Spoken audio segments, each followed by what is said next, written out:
반갑습니다. 정일의 가업승계연구소 수석연구원이자 전략세무사인 이채영 세무사입니다. 오늘 영상으로 인사드리게 된 이유는 보시는 제목처럼 2024년 마지막 절세 기회인 가족법인을 활용한 저가소각 전략에 대해서 안내를 드리고자 오늘 이렇게 인사를 좀 드리게 되었습니다. 가족법인 얘기는 아마 대표님들 많이 들어보셨을 것 같아요. 이 가족법인을 활용하는 전략들은 다양히 있는데 오늘은 그 중에 저가 소각이 포함된 가족법인을 활용한 전략에 대해서 좀 설명을 드리려고 합니다. 최대한 쉽게 풀어서 설명드리기 위해서 자료를 좀 준비를 했고요. 아마 처음부터 끝까지 쭉 대표님이 내용을 들어보시면 이런 식으로 절세 효과가 발생되는구나 라는 것들을 많이 느끼실 수 있을 거예요. 그래서 그 내용에 대해서 차근차근 하나씩 설명을 좀 드릴 테니까 꼭 끝까지 영상 시청하시고 대표님들이 도움을 많이 받았으면 좋겠습니다. 특히나 법인의 승계를 생각하고 계신 대표님, 법인 주식을 좀 증여해야 되는데 라고 생각하시는 대표님들은 요 저가소각 전략을 꼭 들어보시고 기회가 있을 때 많이 활용을 하셨으면 좋겠습니다. 자, 우리가 제일 지금 대표님들께서 고민하시는 사항, 여러 가지 이 법인을 운영하시면서 고민이 많으실 텐데 제가 실제로 필드에 나가서 대표님들이랑 얘기를 나눠보면 세무적인 이슈에 대해서 제일 고민이 많으세요. 그럴 수밖에 없는 게 세금이라는 게 굉장히 부담이 큰 어떠한 요소이기도 하고 그다음에 피할 수 없는 피할 수 없는 게 또 세금이기 때문에 그런 부분들이 있지 않나라는 생각이 듭니다. 실제 미국의 정치인인 벤자민 프랭클린 같은 경우에 이런 말을 한 적이 있습니다. 삶을 살아가면서 피할 수 없는 거는 죽음과 세금이다 라고 표현할 정도로 우리가 살아감에 있어서 세금이라는 거는 반드시 따라 붙을 수밖에 없는 요소라고 생각이 들고요. 이 세금을 줄이기 위해서는 저는 크게 대표적으로 이 세 가지 요소를 잘 활용해야 된다라고 대표님들께 말씀을 많이 드립니다. 첫 번째는 대상의 분배예요.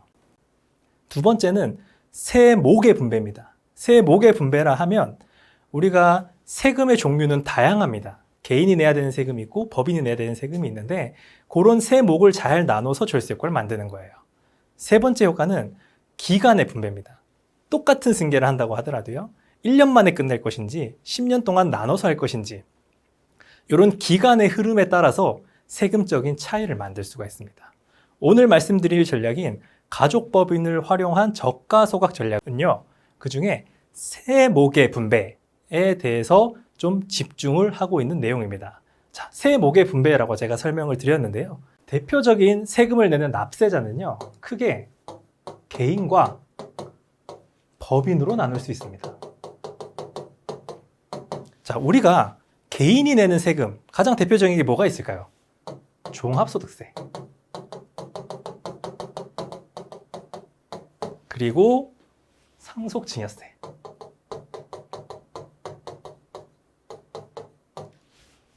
기타 등등 여러 가지 세금들이 나와 있습니다. 다 외우기 힘들 정도로 세금이 굉장히 많은데요. 그에 반해서 법인은 어떤 세금을 낼까요? 법인은요, 간단합니다. 법인세. 법인은 법인세만 내고 끝나요. 다른 어떠한 세금들도요, 다 합쳐서 법인세라는 명목으로 정산을 하게 되어 있습니다. 중요한 부분은 개인이 내는 종합소득세, 상속증여세의 세율과 법인이 내는 법인세의 세율이 차이가 난다는 거예요. 저희는 이 세율의 차이를 활용을 해서 절세 효과를 만들어내는 겁니다. 특히나 상속증여세, 대표님들 세율, 최고 세율 어느 정도 대부분 다 아시고 계신데 50%죠. 그에 반해서 법인세는 대부분 대표님들이 많이 낸다고 하셔도 20.9% 정도로 끝나게 되는 경우가 많아요. 그러다 보니 이 50%와 20.9%의 세율 차이에 의해서 절세 효과가 만들어지는 겁니다. 좀 더 자세히 살펴볼게요. 법인을 승계한다, 증여한다라고 하면 해당되는 개인의 세금은 상속증여세입니다. 상속증여세의 세율 구조를 한번 살펴보자고 하면 보시는 바와 같이 과세 표준, 금액별로 나눠져 있어요. 금액이 커지면 커질수록 세율이 높아지는 거고요. 1억부터 30억까지 이제 나눠서 우리가 세율을 형성을 하고 있습니다. 그래서 1억, 5억, 10억, 30억 크게 이 구간으로 나눠서 10%부터 50%까지 세율을 형성을 하고 있고요. 그에 반해서 법인 같은 경우에는 법인세율이 우리 과세표준 2억 원과 200억 기준으로 9%, 19%로 나눠져 있고 더 넘어가면 이제 200억을 초과할 경우에는 3천억 이하까지는 21%, 3천억을 초과할 경우에는 24%의 세율을 형성을 하고 있습니다. 근데 대부분의 법인은 우리가 이익이 200억 이하로 들어오는 경우가 많기 때문에 19% 정도 세금, 여기에 지방세 10%를 붙이면 20.9% 세율을 납부하시는 경우가 대부분이고요. 상속증여세의 경우에는 그에 반해서 최대 세율 50%까지 납부를 하도록 되어 있는 겁니다. 이번에 개정한 내용 중에 상속세, 증여세 세율을 인하해 주겠다라는 내용이 있죠. 그 내용은 어떤 내용이냐면 첫 번째, 과세 표준을요 1억이 아니라 2억 이하 10%로 해주겠다라는 내용이 첫 번째 변화가 있고요. 두 번째로는 50% 없애고 40%까지 맥스로 세율을 해주겠다라는 내용이 있습니다. 자, 그러면 10억 원이 넘으면 이제 무조건 40% 세율이 되는 건데 오늘 말씀드릴 가족법인을 활용한 저가 소각 같은 경우에는 세법이 개정된다고 하더라도 40%와 20.9%의 차이인 절세 효과를 볼 수 있는 거예요. 어떤가요? 아무래도 50% 내는 것보다 20%대로 승계를 끝낼 수 있다고 하면 사실상 대표님들께서 되게 합리적인 세금이라는 생각을 많이 하실 것 같아요. 제가 실제 상담을 드릴 때도요, 대표님들이 규모가 좀 있고 법인의 규모가 커질수록 그런 말씀을 많이 하세요. 나 그냥 30%만 내고 끝내도 소원이 없겠다라고 하시는 분들이 있어요. 왜 그러냐? 50%가 너무 많기 때문이에요. 그걸 좀 줄여서 한 30%만 내도 그래, 나 이거 내고 승계할게 라고 하시는 대표님들도 많이 있거든요. 20.9%로 승계를 끝낼 수 있다? 이건 굉장히 매력적인 전략이라고 생각을 합니다. 자, 저가 소각, 소각이라는 개념을 설명드리기 위해서는 대표님께서 이 자료를 한번 보시는 게 좋을 것 같아요. 많은 대표님들이 승계해준다, 내 법인을 좀 넘겨준다, 내지는 내 법인의 주식을 증여한다라고 하면 직접적으로 주는 것만 생각하시는 경우가 많습니다. 직접적으로 준다라 함은 우리가 내가 가지고 있는 주식을 내 승계자에게 증여한다라는 말이 대부분 보통 직접 주는 방식이라고 생각을 하는데 직접 주게 되면 어떻게 되느냐? 가정을 한번 해보겠습니다. 주주가 A, B가 있고요. 주식은 9,000주, 1,000주 합쳐서 10,000주가 있다라고 가정을 해보겠습니다. 그럼 지분율로 보자고 하면 90%, 10% 지분율이 될 거고요. 합쳐서 100%가 되겠죠. 자, A가 대표님이고 B가 승계자예요. 대표님이 승계자에게 한 4,000주 정도를 직접 준다라고 가정을 해보겠습니다. 그럼 어떻게 되죠? 대표님은 마이너스 4,000주가 되겠죠. 그래서 5,000주만 남게 될 거고요. 승계자는 4,000주를 받았을 겁니다. 그러면 어떻게 되죠? 플러스 5,000주가 되는 거예요. 그래서 합계 10,000주가 되고 지분율은 50대 50으로 변하게 될 겁니다. 아주 일반적인 승계 방법이죠. 이 직접 승계하는 방식의 특징은 총 주식 수가 변하지 않고 10,000주 그대로 남는다는 겁니다. 그런데 우리가 직접 승계하는 게 아닌 간접적으로 승계하는 방식이 있어요.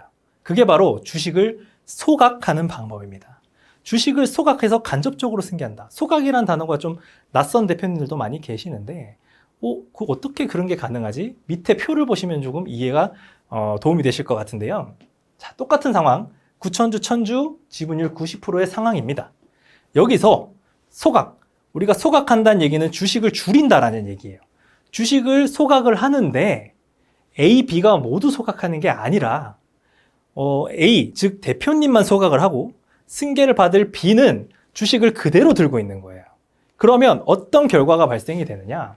자, 똑같이 지분율 50% 만들기 위해서 대표님이 나만 8,000주를 소각하는 거예요. 그러면 1,000주만 남겠죠. 9,000주에서 8,000주 소각했으니까. 대신 B도 그대로 1,000주를 가지고 있습니다. 그럼 지분율이 어떻게 되나요? 똑같이 50대 50으로 지분율이 만들어진다. 이렇게 B에게 내가 주식을 직접 주는 게 아니라 내 주식을 소각함으로써도 간접적인 승계가 이루어진다. 그럼 특징이 뭐냐? 주식 수가 조금 줄어든다는 거예요. 자, 이제 본격적으로 이 주식 저가 소각이라는 전략을 설명을 좀 드릴 텐데요. 우리가 최종적으로는 가족법인과 저가 소각을 합쳐서 활용을 하는 전략이에요. 근데 이 전략이 어떤 절세 효과가 있는지를 이해하기 위해서는 그 이전에 가족법인을 활용하지 않고 그냥 개인에게 저가 소각을 했을 때 어떻게 되는지를 이해를 하셔야 가족법인에 대한 이해가 더 빨라질 거라는 생각이 들어서 승계 대상이 개인인 승계자일 때를 먼저 가정을 했습니다. 가정은 어떻게 했냐면요. 자, 대표님이 주식을 100% 다 가지고 있는 상황이고요. 법인의 가치는 시가 100억이라고 가정을 했습니다. 하지만 과거 내가 투자했던 액면가는 얼마냐? 1억 원이라고 가정을 했어요. 우리가 주식을 소각을 해서 간접적으로 승계를 해주기 위해서는 1차적으로 승계를 받을 사람이 주식을 일부 가지고 있어야 됩니다. 그래서 첫 번째로는 어떤 작업이 들어가느냐? 주식을 좀 나눠주는 1차 증여가 이루어지는 거예요. 예를 들어 대표님이 100% 가지고 있는 것 중에 1%만 증여를 하는 겁니다. 1%만 증여하면 승계자가 주식 1%를 갖게 되고요. 그 주식의 시가는 100억의 1%인 1억이 될 겁니다. 액면가는 1억의 1%인 100만 원 정도가 되겠죠. 그러면 대표님은 얼마가 남죠? 99%의 주식이 남고 시가 99억, 액면가 9,900만 원의 주식이 되는 거예요. 그럼 지분 구조가 이렇게 바뀌게 됩니다. 이 상황에서 두 번째로 소각이라는 절차가 들어가는 거예요. 주식을 소각한다, 주식을 없앤다라는 얘기와 동일한 얘기인데 아까 말씀드렸죠. 승계라는 효과가 일어나기 위해서는 둘 다 소각하는 게 아니라 승계를 해주려는 사람, 즉 대표님만 소각이 들어가는 거예요. 대표님은 소각을 하고요. 승계자는 소각을 하지 않습니다. 그럼 어떻게 될까요? 대표님이 예를 들어 99%의 주식을 다 소각을 했어요. 그럼 나는 주식이 하나도 남지 않죠. 영주가 될 겁니다. 그럼 자연스럽게 승계자인 자녀분은 1%였던 지분이 100%로 늘어나게 되는 거예요. 그러면 이 소각을 통해서 주식의 지분율이 변한다는 것은 확인이 됐습니다. 중요한 건 얼마에 소각을 할 거냐는 거예요. 우리가 소각이라는 건 내가 원하는 금액으로 소각을 할 수가 있어요. 시가 100억에 소각을 할 수도 있는 거고요. 액면가 1억에 소각을 할 수도 있는 거예요. 근데 우리의 용어는 어떻죠? 저가 소각입니다. 즉 시가로 소각하는 게 아니라 액면가로 소각을 하는 거예요. 대표님 액면가 얼마죠? 9,900만 원입니다. 9,900만 원.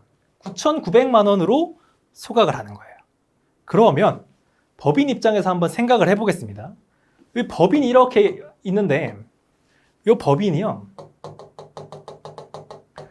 100억이었어요. 100억짜리 법인이었습니다.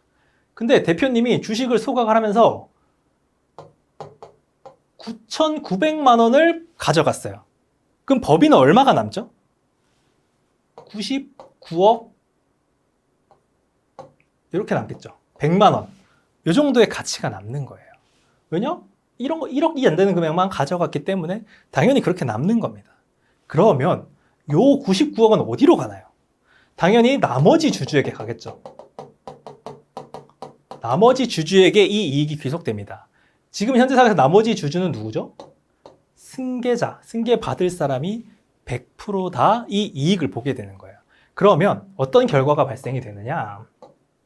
원래 시가 1억짜리 주식이요. 대표님이 저가로 소각을 하고 나면 시가 99억 원짜리 주식으로 변하게 되는 거예요. 지분율도 간접 승계가 일어나지만 법인의 가치도 간접 승계가 일어나는 겁니다. 그렇기 때문에 저가 소각도 승계의 효과가 있는 거예요. 근데 문제는 뭐냐? 세금이죠, 우리. 세금. 세금은 어떻게 되느냐?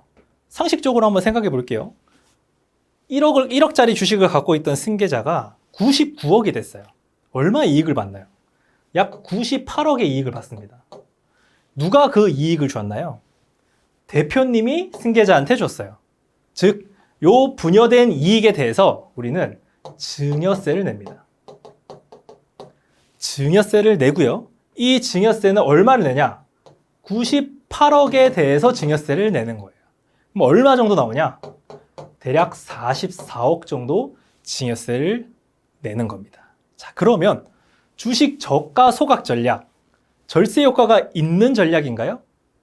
지금 상황으로만 봐서는 아니죠. 저가 소각하고 나니까 이 승계자가 증여세를 44억을 내야 돼요. 그냥 주식을 주는 거랑 아무런 차이가 없습니다.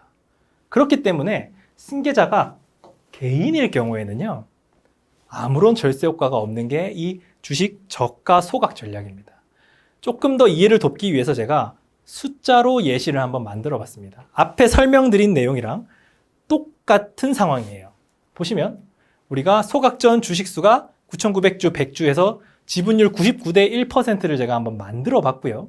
시가도 100억 기준으로 99억 1억으로 만들어 봤습니다. 액면가 1억 그대로 나눴고요. 중요한 건 여기죠. 자, 그 중에 우리 대표님 주식만 소각을 할 건데 얼마에 소각하냐? 9,900주를 소각을 하고 그 대가를 액면가로 소각을 하는 거예요. 액면가 여기 9,900만 원으로 소각을 하는 겁니다. 시가는 99억인데 비해서 말이죠. 그러면 어떤 결과가 나오냐? 소각을 하고 나면 이렇게 한번 따라와 볼게요. 소각을 하고 나면 실제 대표님은 9,900주에서 주식이 하나도 없어지는 거고요. 소각을 하지 않은 승계자 개인이 100주만 남게 됩니다. 하지만 지분율은 100%로 올라간 걸 알 수 있죠. 1%에서 100%로 올라갔습니다.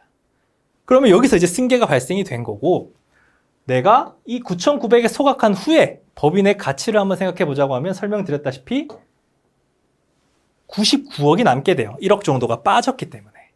자, 그럼 그 99억은 누구에게 귀속된다? 승계자에게 그대로 귀속이 되는 겁니다. 액면가는 그대로 100만 원이고요. 그러면 승계자, 이 개인의 입장에서는 원래 1억짜리 주식이었는데 지금 99억이 됐어요. 얼마의 이익을 봤나요? 98억의 이익을 본 겁니다. 이익 분여액이 98억이에요. 여기에 세금이 나오는 거고요. 이 이익을 준 사람이 대표자 개인이고 이익을 받은 사람이 승계자 개인이기 때문에 사실상 증여세를 내게 되고, 그 증여세, 아까 우리 10%부터 50%까지 세금이 나왔잖아요.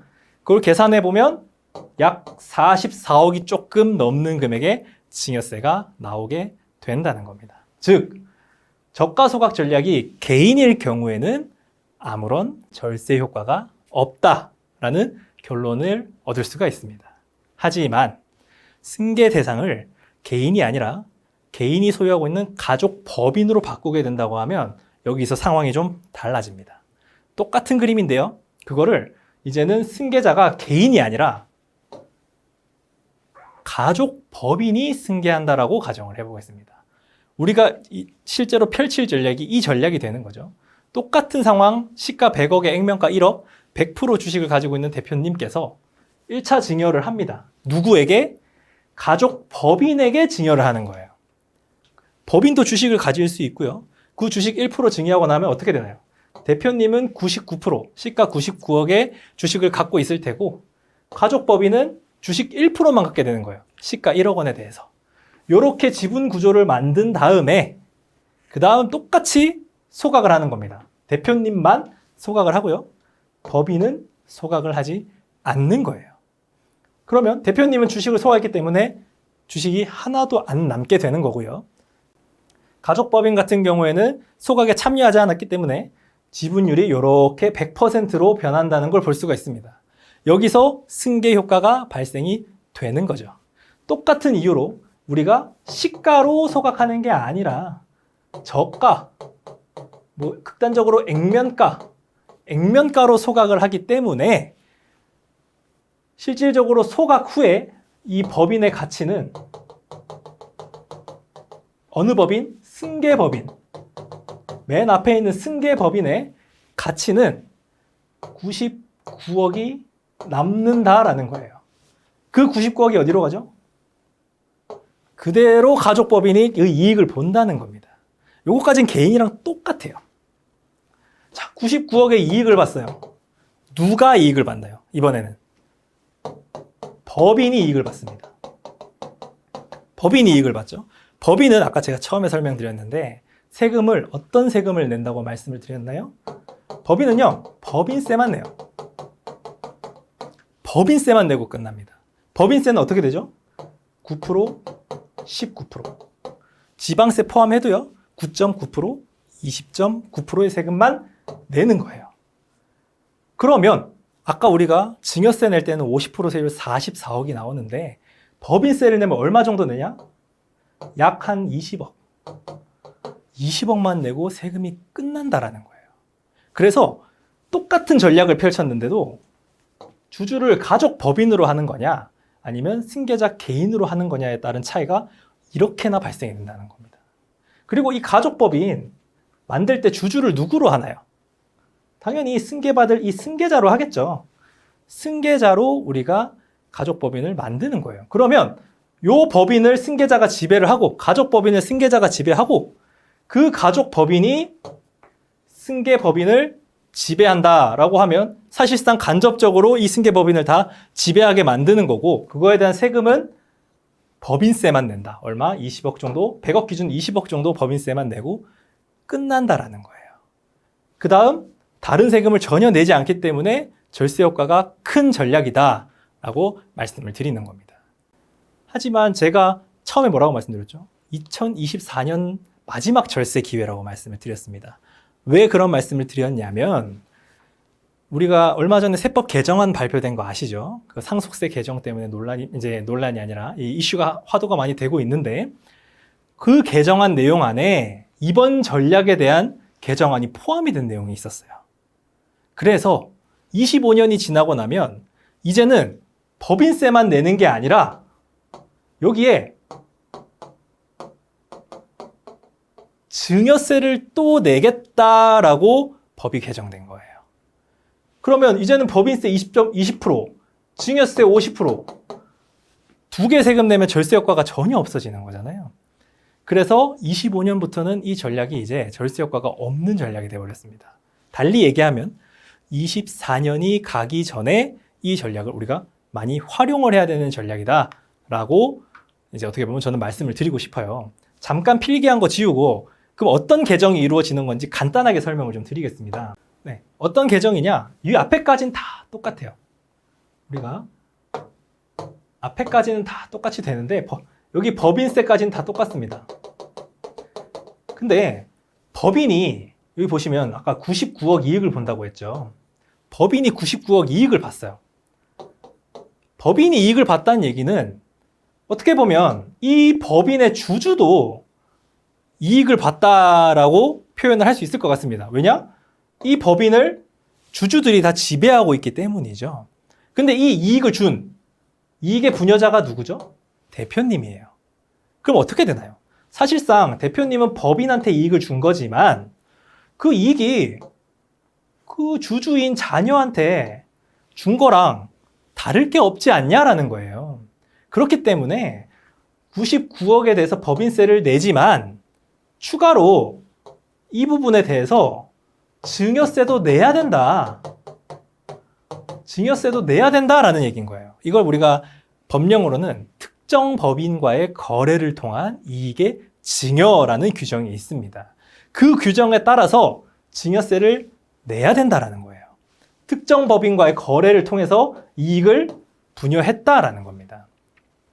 24년까지는요, 그 부분이 내지 않는다라는 저희가 법적 근거를 다 가지고 있었어요. 실제로 해당되지 않는다라고 얘기를 했는데 이 법이 개정이 되면서 25년에는 포함시켜버린 거예요.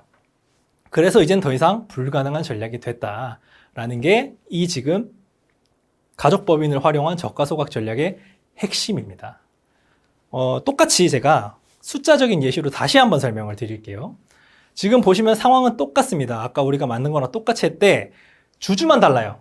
주주가 이번에는 법인입니다. 법인이 100주 가지고 있고요. 지분율 똑같이 1%로 했습니다.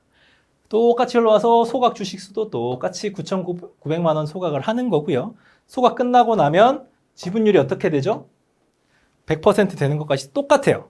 그리고 저가로 소각을 했기 때문에 실질적으로 소각 후의 시가는 이렇게 99억으로 가족법인, 누가? 가족법인이 그거에 대한 혜택을 보게 된다라는 걸 알 수가 있고요. 이렇게 시가가 1억에서 99억으로 올라간 거에 대해서 이익을 부여했다라고 해서 세금을 부과를 하고요. 이 세금은 어떤 세금을 내느냐? 법인세를 내는 거예요. 법인세를 내는 겁니다. 그러면 예상되는 세금, 법인세는 얼마 정도 나오느냐? 약 20억 정도 나오는 거예요. 아까 개인은 세금이 얼마였죠? 44억 정도. 여기는 50%대, 여기는 20%대. 세율이 나오기 때문에 사실상 여기서 절세 효과가 나오는 거예요. 얼마죠? 지금 24억 정도 절세가 되는 겁니다. 당연하겠지만요. 이 법인의 규모가 크면 클수록 절세 효과도 커지는 거예요. 100억이 아니라 200억, 300억, 500억, 1000억인 회사인 경우에는 똑같은 행위를 했을 때 당연히 아껴진 세금이 더 클 수밖에 없다. 근데 물론 그런 건 있습니다. 어쨌든 세금을 안 내는 건 아니에요. 법인세를 내야 되기 때문에 어느 정도 세금을 낼 수 있는 여력은 있어야 돼요. 20%든 9%든 세금을 낼 필요가 있기 때문에. 그래서 아주 작은, 아주 영세한 법인 같은 경우에는 사실 이게 아니라 그냥 개인이 증여를 해도 충분히 세금을 낼 수 있는 상황인데 반해 규모가 커져서 이제 세금이 너무 부담스럽고 그래서 승계를 못 하시는 대표님들 같은 경우에는 이 부분을 좀 주목할 필요가 있는 거죠. 그래서 우리가 기한이 끝나기 전에 이 부분을 통해서 법인세를 내고 끝낼 수 있다. 아주 좋은 메리트라고 생각을 하는 거고요. 또 다른 추가적인 장점은 세금을 법인이 낸다는 거예요. 원래 세금은 누가 내죠? 승계자 개인이 내야 되잖아요. 개인의 세금에 대해서는. 그런데 가족법인 같은 경우에는 법인이 낸다는 거예요. 세금을 낼 수 있는 재원을 확보하기에도 훨씬 유리하다는 게 이 전략의 장점입니다. 그래서 가족법인을 활용한 전략들이 많이 나오는 거고요. 그 중에서도 이 저가 소각을 결합시키게 되면 승계를 하는 데 있어서 굉장히 좋은 전략이 될 수 있다라고 말씀을 드리는 겁니다. 이제는 어느 정도 이 흐름과 세금 구조에 대해서 대표님들이 좀 이해를 하시게 됐을 것 같아요. 근데 이번에 제가 개정된다고 했죠. 개정되면 어떤 부분이 달라지는 거냐? 잠깐 필기 지울게요. 필기 지우면 네, 지금은 20억 세금만 내고 끝나요. 근데 앞으로는 어떻게 되느냐? 내가 이익을 98억을 받는데 법인세를 20억을 냈죠. 그러면 얼마 정도가 남나요? 한 78억 정도가 남습니다. 이 남은 78억에 대해서 증여세를 내게 돼요. 증여세를 내도록 되어 있습니다. 대충 대략 계산하면 한 30억 되겠죠? 그러면 이제는 30억도 내야 되고 20억도 내야 되고 합쳐서 50억이라는 세금을 내야 되기 때문에 25년이 되면 더 이상 절세 효과가 없는 거예요. 하지만 24년에는 요 세금만 내고 끝나기 때문에 절세 효과가 있는 전략이다. 그래서 가능할 때 많은 법인의 대표님들이 요거를 활용하셔야 된다라고 제가 계속 강조해서 말씀을 드리는 겁니다. 제가 실제 지금 필드에서 많은 대표님들께 이 전략을 굉장히 많이 얘기를 하고 있고 개정안을 보시고 나서 일부 대표님들 관심이 있었던 대표님들이 지금 연락이 엄청 많이 오고 있어요. 제가 일정이 되게 지금 타이트해졌습니다. 그럼에도 불구하고 제가 이런 강의를 통해서 대표님들께 말씀드리는 이유는 그럼에도 불구하고 많은 대표님들이 아직까지 이거에 대한 고민을 많이 하고 계신 거예요. 승계를 해야 되는데 어떻게 해야 될까? 좋은 방법 없을까? 한 분이라도 이걸 보고 진행을 해서 절세 효과를 더 받을 수 있다고 하면 저는 그것만큼 뿌듯한 게 없을 것 같아요. 그래서 제가 대표님들께 이 내용을 좀 빨리 말씀드리고자 이렇게 영상을 좀 준비를 했습니다. 그러면 도대체 어떤 개정이 일어나는 거냐? 요거예요. 이 세법 개정안 내용 중에 제가 발췌를 했는데 보시면 특정 법인과의 거래를 통한 증여의제 범위 확대라고 되어 있죠. 원래부터 이 규정은 있었어요. 이번에 새로 생긴 게 아닙니다. 원래부터 이 규정이 있었는데 그래서 증여세를 부과하도록 되어 있었어요. 보시면 증여세 과세라고 되어 있죠. 그런데 무조건 증여세를 다 과세하는 게 아니라 과세 대상 거래라고 해서 일정한 거래에 대해서만 과세를 하도록 되어 있었어요. 어떤 거래? 여기에 규정된 거래. 우린 요걸 이제 열거했다라고 얘기를 합니다. 즉 모든 거래에 대해서 하는 게 아니라 이 과세 대상으로 열거된 거래에 대해서만 우리가 과세를 하겠다라고 되어 있어서 크게 이렇게 세 가지 재산 용역 무상 제공 또는 고저가 거래, 그 다음에 채무 면제, 인수 변제, 시가보다 낮은 가액으로 현물 출자, 요 세 가지가 가장 대표적인 열거 항목이었는데 내년에 이제 추가가 되는 게 하나 생겼어요. 어떤 내용? 자본 거래를 통한 이익의 분여라는 게 생겨버린 거예요. 자본 거래를 통한 이익의 분야. 제일 대표적인 이익이요. 주식 소각에 따른 이익 분야예요. 우리가 아까 계산했던 98억 있죠. 이 이익이 여기에 이제 해당이 되는 거예요. 주식 소각이라는 게 자본 거래이기 때문에 그렇습니다. 그래서 주식 소각이 98억 해당이 되면 이제는 어떻게 되느냐? 아까 말씀드린 대로 법인세 플러스 증여세를 내는 거예요. 그러면 24년에는 왜 가능하냐? 요 거래가 자본 거래였고요. 자본 거래에 대해서 포함이 되어 있지 않기 때문에 가능했어요.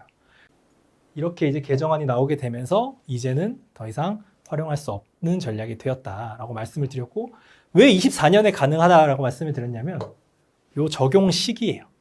이 세법은요 25년 1월 1일 이후 거래하는 분부터 적용하도록 되어 있기 때문에 달리 표현하면 24년에는 가능하다.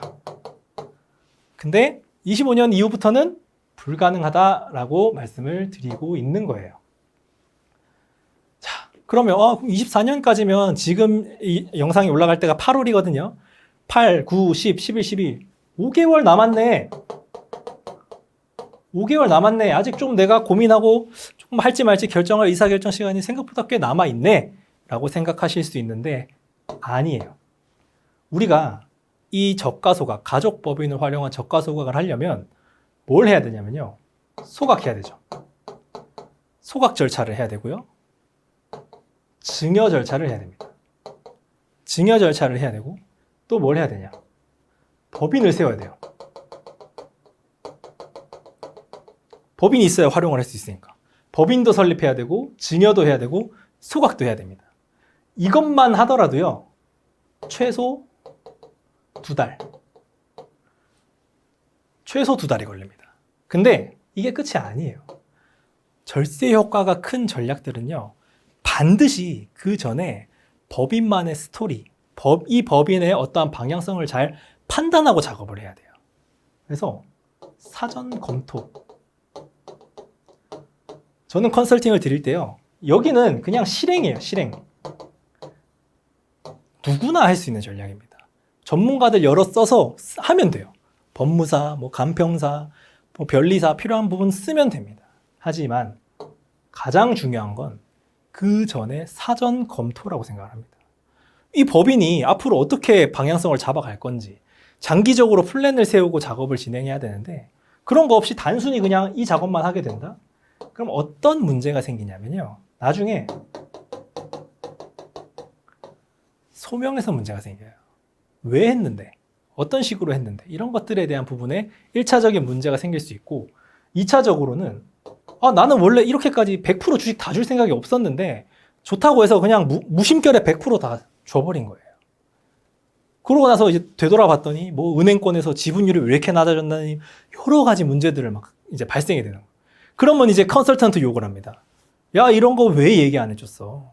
왜 이제 와서 이거를 이렇게 해야 되냐? 다 사전 검토를 하지 않았기 때문이에요. 사전에 검토하고 방향을 잘 잡아야 되는 게 되게 중요하거든요. 이게 저는 한 최소 1주에서 2주는 필요하다는 생각을 하는 겁니다. 대표님과 얘기를 나누고 상황을 파악하고 어떠한 분석을 할 시간이 필요하기 때문에. 그러면 합치면 얼마죠? 2달 반 정도는 필요하다는 거예요. 2달 반. 그러면 12월 기준으로 2달 반을 당기면 어떻게 되나요? 10월 중순. 이것도 좀 빠듯합니다. 10월 초에는 작업이 들어가야 12월 말에 끝낼 수 있다는 거예요. 소각도 그냥 소각하는 거 아니에요. 상법상 절차 다 지켜야 되거든요. 그래서 이렇게 생각해 보자고 하면 우리가 지금 남은 시간 8월, 9월 끝이에요. 지금도 거의 8월 중순입니다. 그리고 9월에 명절도 있어요. 그럼 사실상 시간이 그렇게 많지는 않다. 어쨌든 중요한 건 아직은 가능하다. 아직은 찬스가 남아있다. 그래서 필요한 법인 대표님들은 많이 이걸 활용하셔야 된다라고 말씀을 드리고 싶어요. 자, 그러면 오늘 어쨌든 이 영상을 본 대표님들께 도움이 될 수 있는 꿀팁 하나 전달해 드려야 되잖아요. 그래서 제가 요 꿀팁 전략으로서 지금 대표님들이 이 전략을 보고 나 이거 승계하고 싶은데 나 근데 이거 100%다 주기는 좀 부담스러운데 라는 대표님들이 활용하실 수 있는 좋은 컨셉 하나 말씀드리겠습니다. 타이틀 보시면 가족법인과 저가소각이 들어가고 여기에 차등배당까지 같이 들어가는 전략이에요. 가족법인을 활용한 차등법인 많이 들어보셨죠? 어느 정도 눈치를 채신 대표님도 있을 수 있어요. 공부를 많이 하신 대표님들은 이거 이렇게 딱 하는구나 라고 아실 수도 있는데 설명을 한번 드리겠습니다. 자, 여기가 이제 승계법인이 있죠. 100% 지분의 승계법인이 있습니다. 여기는 대표님이 다 가지고 있다라고 한번 가정을 하고 첫 번째 뭘 하죠? 증여를 합니다. 우리가 증여를 해요. 그래서 여기에 가족법인. 우리가 가족법인이 1%. 대표님이 99%로 만드는 거예요. 그 다음 어떻게 하죠? 저가소각을 합니다. 그러면 대표님 지분은 줄어들 거고요. 그냥 가족이라고 쓰겠습니다.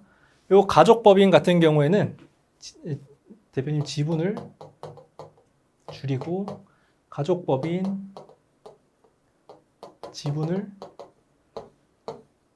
늘리는 거죠. 제가 설명드릴 때는 어떻게 설명드렸죠? 다 없애고 100%를 만드는 걸 설명을 드렸는데 그러면 승계가 끝나는 거고요. 근데 그런 부분이 부담스러울 수도 있어요. 법인세가 부담스러울 수도 있고 아니면 어떤 상황적인 면에서 부담스러울 수 있기 때문에 지분을 안내드리는 목표를 기준으로 가는 거예요. 1번 20% 이상 2번 50% 이상 20%와 50% 이상을 목표로 저가소각을 하는 겁니다. 왜 이렇게 작업을 진행을 해야 되냐? 그러고 나서 우리는 차등 배당을 하는 거예요. 차등 배당. 누가? 대표님은 받지 않고 가족법인만 받을 수 있도록 차등 배당을 하는 겁니다. 그러면 우리가 이렇게 차등 배당 많이 아시니까 설명은 생략하도록 하고 그랬을 때 요 가족법인이 배당을 받죠. 배당을 받으면 이게 수익으로 잡혀서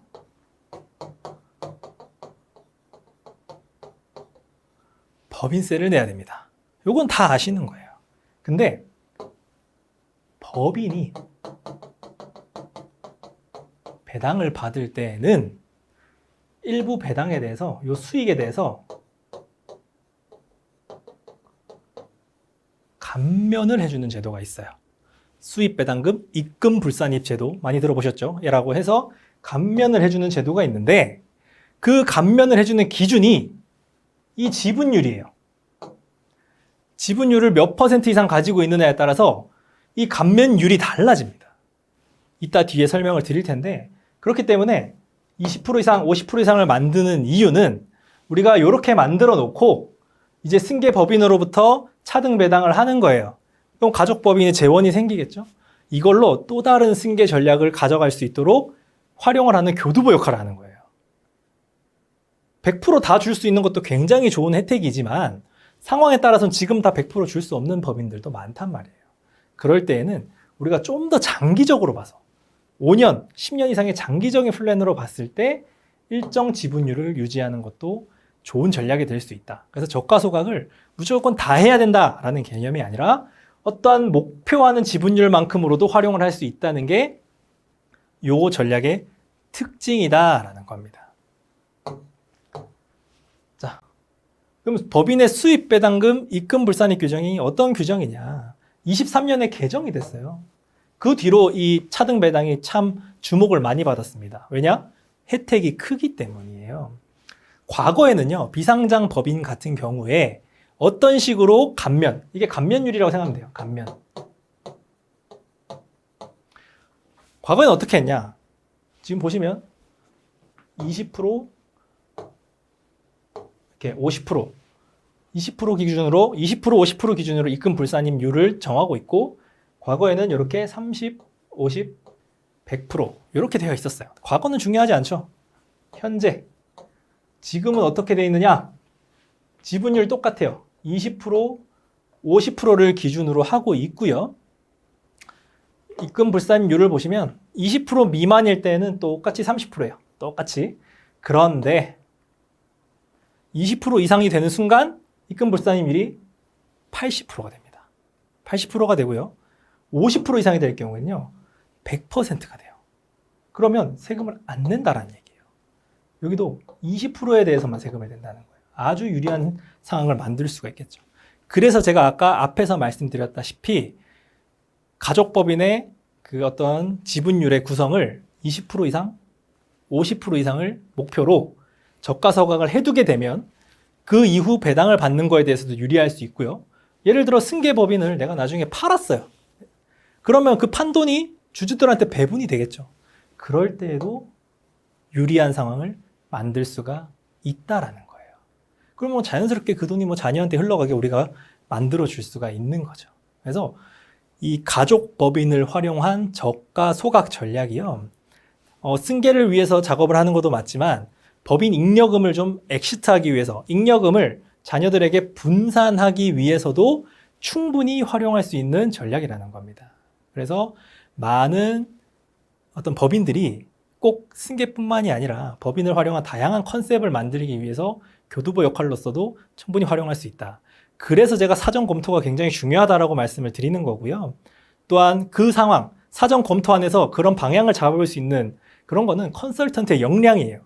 어느 분은 A라는 것만 알고 있기 때문에 A만 설명을 할 수 있는 거고요. 어떤 분은 A, B, C를 다 알고 있기 때문에 A가 아닌 B, C의 방향도 같이 설명할 수 있는 겁니다.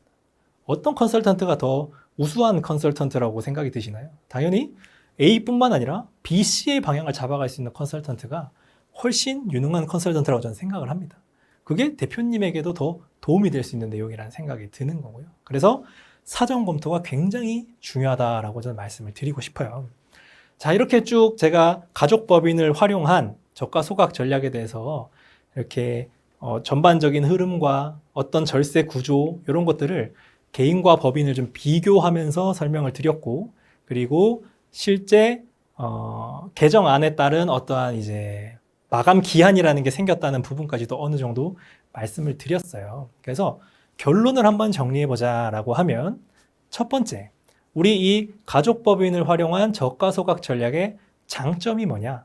장점은 법인세만 내고 승계를 끝낼 수 있기 때문에, 달리 얘기하면 50%의 상속증여세가 아닌 20%대의 법인세만 내고 끝낼 수 있기 때문에 절세 효과가 크다라는 장점이 있고요. 특히나 법인 규모가 커지면 커질수록 절세 효과는 더 커진다. 그렇기 때문에 법인이 너무 커서 승계해주기가 부담스러운 법인들 같은 경우에는 더욱더 활용할 필요가 있다. 부동산 법인도 마찬가지고요. 여러 가지 법인들 활용을 위해서 쓸 수 있다라는 전략의 장점이 있고요.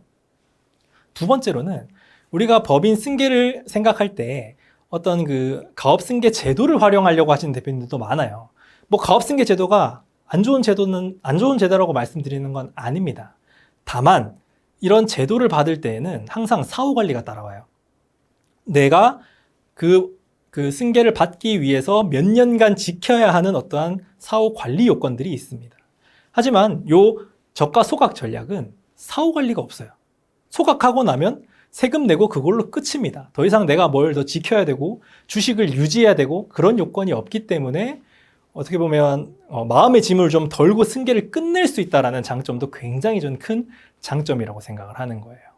세 번째로는 가족법인을 활용한 저가소각 전략은 아까도 말씀드렸다시피 세금을 납부하는 대상자가, 납세자가 법인입니다.